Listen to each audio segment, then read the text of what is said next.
Good afternoon. আজ তোমাদের আমাদের গেস্ট রুমে হট ওয়াটার সিস্টেম সম্বন্ধে বলবো। আমাদের গেস্ট রুমে হট ওয়াটার সিস্টেম আমরা কীভাবে করছি, আমরা গিজার রেখেছি, স্টোরেজ ট্যাঙ্ক গিজার।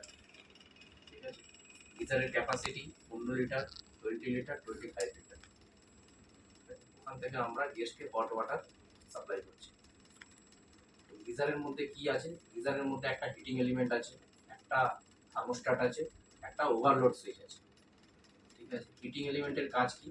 হিটিং এলিমেন্টের কাজ হিট করা। থার্মোস্ট্যাটের কাজ কি? ম্যাক্সিমাম গিজারের টেম্পারেচার আমার 50 ডিগ্রি আমরা করে রেখেছি, মিনিমাম 40 ডিগ্রির ওপরে হবে টেম্পারেচার। ঠিক আছে, থার্মোস্ট্যাটের কাজ হচ্ছে কন্ট্রোল করা, হিট কন্ট্রোল করা। আমি যদি কোনো রুমের গিজারকে 50 ডিগ্রি টেম্পারেচারে সেট করি, থার্মোস্ট্যাট 50 ডিগ্রি টেম্পারেচার যখন জল গরম হয়ে যাবে ওটাকে কাট করে। ঠিক আছে, ওভারলোডের কাজ কি? যদি গিজারে 50 ডিগ্রির উপরে টেম্পারেচার হয়ে যাওয়ার পরেও যদি থার্মোস্ট্যাট কাজ যদি না করে, তখন ওভারলোড সুইচ কাজ করে প্রোটেকশনের জন্য। ওভার হিটিং হয়ে গেলে ট্যাঙ্কি ব্রাস্ট হয়ে যেতে পারে, সেই জন্য আমরা ওভারলোড সুইচ দেওয়া আছে। ঠিক আছে, আর একটা হয়, যদি ইনলেটে যদি জল গিজারের মধ্যে পৌঁছায় না, তাহলে কি হবে? ড্রাই হিট হবে। ড্রাই হিট হলে ওভার হিটিং হয়ে যাবে, তখন ওভারলোড সুইচ কাজ করবে।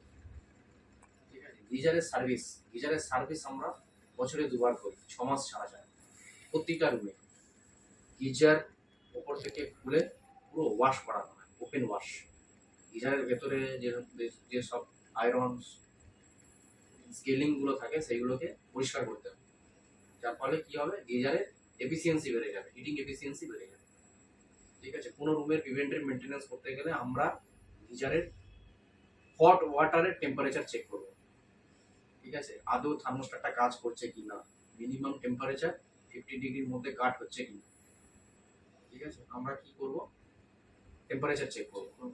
আমার টেম্পারেচার ঠিক আছে, টেম্পারেচার কোথায় সেট করা আছে? 40 ডিগ্রির ওপরে। 40 ডিগ্রির নিচে হলে তাহলে কিন্তু আমাকে টেম্পারেচার 40 ডিগ্রির ওপরে করতে হবে। মনে রাখবে, মিনিমাম টেম্পারেচার 40 ডিগ্রির ওপরে হবে, ম্যাক্সিমাম টেম্পারেচার 50। ওকে।